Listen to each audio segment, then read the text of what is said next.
Hello students, welcome to my channel. तो इस video में हम लोग बात करेंगे जो हमारा UPSC union public service commission है, इसके जो है सिलेबस के बारे में। तो चलिए स्टार्ट करते हैं। तो यहाँ पे हम लोग जानते हैं कि ये जो हमारा एग्ज़ाम है, ठीक है ना, ये हमारा सिविल सर्विसेज एग्जामिनेशन हो गया या जो भी हमारे आईएएस पीसीएस का एग्जामिनेशन है उसके लिए कंडक्ट होता है, ठीक है। और यहाँ पे इसका जो पूरा पैटर्न है, इसमें जो है हमें 3 पार्ट इसका देखने को मिलता है एग्जामिनेशन का। एक हमारा होता है प्रिलिमिनरी एग्जामिनेशन, एक होता है मैन एग्जामिनेशन। और मैन एग्जामिनेशन में ही हमें क्या देखने को मिलता है, इंटरव्यू भी देखने को मिलता है, ठीक है। तो चलिए अब हम इसके सिलेबस की बात करते हैं।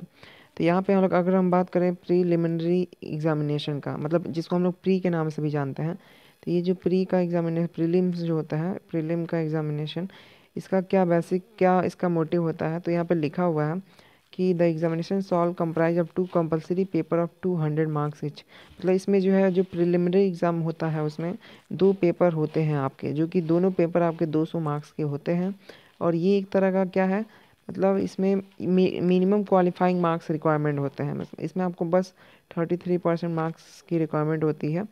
और बस आपको ये एक तरह का पासिंग क्राइटेरिया होता है 33%, ताकि आप नेक्स्ट जो इसका मेन वाला एग्ज़ाम है वो आप दे सकें, ठीक है। तो और यहाँ पे ये भी है कि दोनों जो पेपर होते हैं वो यहाँ पे 2 घंटे के होते हैं और ऑब्जेक्टिव टाइप क्वेश्चन इसमें पूछे जाते हैं। और इसका सिलेबस भी यहाँ पे आपको पूरा मतलब देखने को मिलेगा क्या क्या पूछा जाता है, ठीक है। उसको भी अभी हम बताते हैं। तो ये आपका हो गया, पता चल गया कि क्या इसके हैं पैटर्न। 2 पेपर होता है, किस चीज़ का होता है अभी हम इस चीज़ को भी बताते हैं। यहाँ पे अगर हम बताएं कि कौन कौन सा पेपर होता है, उसको अभी हम डिटेल में बताते हैं। पहले ही आपको क्लियर हो गया कि हाँ, प्रीलिम्स का जो एग्ज़ाम होता है वो हमारा कितने पेपर का होता है, 2 पेपर होते हैं। दोनों पेपर 2-2 घंटे का होता है और 200 मार्क्स के होते हैं और 33% मिनिमम मार्क्स आपके लिए रिक्वायरमेंट होती है। यहाँ पे लिखा भी होगा कि जनरल स्टडीज़ एक पेपर फर्स्ट होता है और एक जनरल स्टडीज़ पेपर सेकेंड होता है, ठीक है। तो ये आपका टोटल होता है प्रीलिम्स का। और अगर आप प्रीलिम्स में क्वालिफाई होते हैं तब आपको मैन एग्जामिनेशन देना होता है। और अगर हम मैन एग्जामिनेशन की बात करें, ठीक है, ध्यान से आप लोग समझिएगा, जो हमारा मैन एग्जामिनेशन, इसमें हमें टोटल 9 पेपर देखने को मिलता है, ठीक है। इन 9 पेपर में 2 हमारे जो पेपर ए और पेपर बी जो होता है, ये हमारे कंपलसरी पेपर होते हैं। मतलब इसमें आपको देना ही देना है। और साथ ही साथ इसको जो है आपको पास भी करना कंपलसरी होता है, ठीक है। मतलब एक तरह का पासिंग मार्क्स आपको इसमें लाना ज़रूरी होता है। और ये जो पेपर ए पेपर बी होता है, ये 300-300 मार्क्स के होते हैं, जो कि रिलेटेड टू लैंग्वेज। आपके एक कंपलसरी पेपर एक इंग्लिश हो जाएगा और एक आपका लिटरेचर पोर्शन जो भी आपने लिया हो, अगर मतलब आपका जो भी आपका लैंग्वेज से रिलेटेड, जो हमारे इंडियन कॉन्स्टिट्यूशन में जो लैंग्वेज है उसका कोई भी एक लैंग्वेज आप सिलेक्ट कर सकते हैं इंग्लिश को छोड़ के, क्योंकि इंग्लिश आपका ऑलरेडी कंपलसरी है। मतलब अगर आप हिंदी लेना चाहें हिंदी ले सकते हैं, या अदर जो भी आपका लैंग्वेज है आप वो लैंग्वेज सिलेक्ट कर सकते हैं पेपर ए में। और पेपर बी आपका इंग्लिश कंपलसरी। और पेपर ए और पेपर बी जो है दोनों कंपलसरी है, दोनों में 300 मार्क्स होते हैं।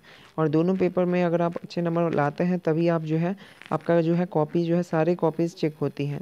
नेक्स्ट हम बताएं तो अब टोटल बच जा रहा है, टोटल 9 सब्जेक्ट्स हैं हमारे मैन एग्जामिनेशन में। तो 7 और हमारे हैं सब्जेक्ट्स। 7 सब्जेक्ट्स में मतलब 7 और पेपर है हमारे। 7 पेपर में paper first, paper second, paper third, paper four, ऐसे paper fifth, six and seventh ऐसे हैं हमारे। तो पेपर अगर हम फर्स्ट की बात करें तो पेपर फर्स्ट जो होता है हमारा ऐसे रिलेटेड होता है। और ऐसे जो होता है वो हमारा 2 लैंग्वेजेस, मतलब हिंदी हो या इंग्लिश हो, जैसा हमने अपने क्वेश्चन के अकॉर्डिंग जैसे हमको उसको लिखना है, जो मीडियम हमने प्रोवाइड किया है वो मीडियम आपको सिलेक्ट करना होता है और उसमें आपको अपना ऐसे लिखना होता है। ये जो ऐसे होता है हमारा, ये 250 मार्क्स के होते हैं। उसके बाद नेक्स्ट जो हमारा पेपर है, पेपर सेकंड, वो है जनरल स्टडीज़ फर्स्ट। इसका अगर हम सिलेबस की बात करें तो जनरल स्टडीज़ फर्स्ट में हमारा Indian heritage and culture, history and geography of the world and society से रिलेटेड क्वेश्चंस पूछे जाते हैं।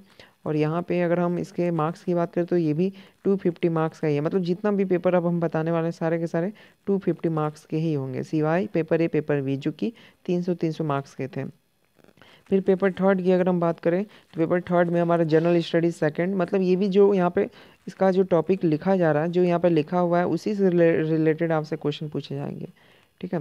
यहाँ पे पेपर थर्ड में जनरल स्टडीज़ सेकंड होता है, तो जनरल स्टडीज सेकंड में, ठीक है ना, जनरल स्टडीज सेकंड में हमारा governance, constitution, polity, social justice and international relations, ये सारे इससे रिलेटेड टॉपिक्स आपसे पूछे जाते हैं। और ये जितने भी मेंस एग्ज़ाम का आपका जो पेपर होता है वो सारे के सारे रिटन होते हैं, आपको लिखना होता है, ठीक है। और आपको बहुत ज़्यादा लिखने की प्रैक्टिस करनी होती है, क्योंकि जो आंसर्स है वो बहुत ज़्यादा वर्ड्स में लिखने होते हैं। और फिर नेक्स्ट हमारा पेपर फोर है। पेपर फोर हमारा जनरल स्टडीज़ थर्ड है। अगर हम जनरल स्टडीज़ थर्ड की बात करें, इसमें क्या क्या चीज़ें हैं, तो technology, economic development, biodiversity, environment, security and disaster management, ठीक है ना, ये सारी चीज़ें हैं। और पेपर फिफ्थ की बात करें तो जनरल स्टडीज़ फोर्थ होता है, जिसमें इथिक्स, इंटीग्रिटी एंड एप्टीट्यूड पूछा जाता है। अब अगर हम बता दें तो आप लोग अभी तक समझ गए होंगे कि हमारा दो पेपर था, पेपर ए, पेपर बी, और तीसरा था पेपर वन जो कि एसए से था। और पेपर सेकेंड से लेकर पेपर जो हमारा फिफ्थ तक है, मतलब इसमें जो हमारा paper second, third, fourth, fifth जो हमारा है, उसमें GS first, GS second, GS third और जीएस फोर्थ से रिलेटेड हमारे पेपर थे, ठीक है। ये आप लोग इसको समझ सकते हैं। उसके बाद नेक्स्ट जो है हमारा पेपर सिक्स। पेपर सिक्स में हमारा जो ऑप्शनल सब्जेक्ट जो हमने चूज़ किया हुआ है, मतलब आपने जो भी सब्जेक्ट अपना बना के अपना ग्रेजुएशन किया है, आप वो सब्जेक्ट चूज़ कर सकते हैं। और वो ऑप्शनल सब्जेक्ट से रिलेटेड आपका दो पेपर होता है, ठीक है ना, जो कि पेपर सिक्स और पेपर सेवन में होता है। अब उसका लिस्ट पूरा आपके यूपीएससी के, मतलब यहाँ पे आपके सिलेबस में दिया हुआ है, आप उसमें से कोई भी सब्जेक्ट्स आप चूज़ कर सकते हैं। अगर आप फिजिक्स चाहें, केमिस्ट्री चाहें, मैथ्स चाहें, या जो भी आप हिंदी, इंग्लिश, लिटरेचर अगर पोर्शन चाहें, या अदर जो भी जियोग्राफी, हिस्ट्री, जो भी आपका सब्जेक्ट हो, आप उन सब्जेक्ट्स में से एक सब्जेक्ट्स आप ऑप्शनल चूज़ कर सकते हैं, ठीक है। और ये भी आपका जो है पेपर सिक्स और सेवन भी हमारा जो कि ऑप्शनल था, इसका दो पेपर होता है, paper first and paper second, और इसका नंबर जो होता है 250 मार्क्स के होते हैं। उसके बाद जो अगर हम ये पूरा का पूरा रिटर्न का पोर्शन था, और इसका अगर सब टोटल की बात करें तो रिटर्न टेस्ट हमारे 1750 मार्क्स के होते हैं, यानी 1750 मार्क्स के।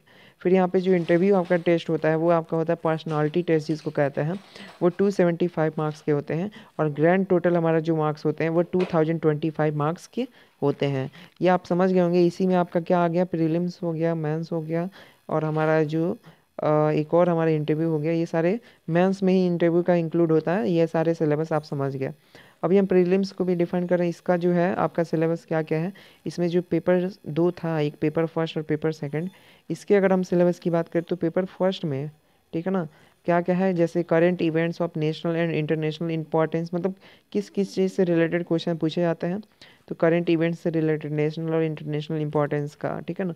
हिस्ट्री ऑफ इंडिया हो गया, या इंडियन नेशनल मूवमेंट, इंडियन और world geography, physical, social, economics, geography of India in the world, ये सारे आपके 10th लेवल के ही क्वेश्चन पूछे जाते हैं। Indian polity and governance, constitution, political system, Panchayati Raj, public policy, rights issues etcetera. फिर economic and social development, sustainable development, poverty inclusion, demographics, ठीक है, सोशल सेक्टर इनिशिएटिव्स एट्सेट्रा।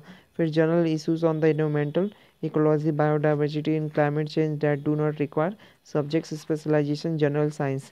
तो ये सारी चीज़ें पेपर फर्स्ट में पूछे जाते हैं।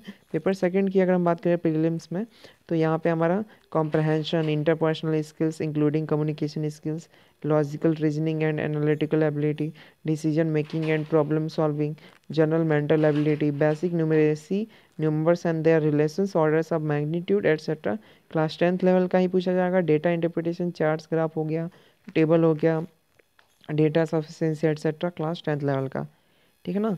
और यहाँ पे कुछ नोट में भी दिया हुआ है, जैसे जो पेपर सेकंड होता है सिविल सर्विस प्रीलिम्स एग्जामिनेशन का, वो क्वालिफाइंग नेचर का होता है। मिनिमम मतलब उसमें 33% आपको लाना होता है।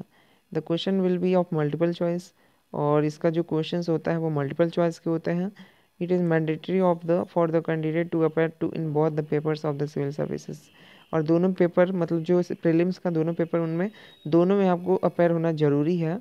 Therefore, a candidate will be disqualified in case he does not appear in both। अगर आप दोनों में नहीं, ठीक है ना, अगर आप दोनों में नहीं अपेयर होते तो आप डिसक्वालीफाई कर दिए जाएंगे, ठीक है। मतलब आपको दोनों पेपर ज़रूरी है देना, और दोनों में क्वालिफाई होना भी ज़रूरी है। और इसी तरीके से आपका मैन है, मैन का हम लोग ने सिलेबस डिस्कस कर ही दिया है। वन बाय वन सारी चीज़ें आप लोग को क्लियर हो गया होगा। तो इस तरीके से आप समझ गए कि हमारा जो union public service commission UPSC जो है इसका क्या सिलेबस है।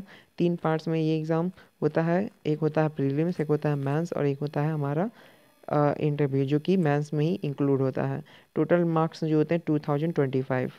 सो आप समझ गए होंगे। अगर आपको कोई डाउट है तो आप कमेंट करके पूछ सकते हैं। सो थैंक यू, मिलते हैं अपने नेक्स्ट वीडियो में।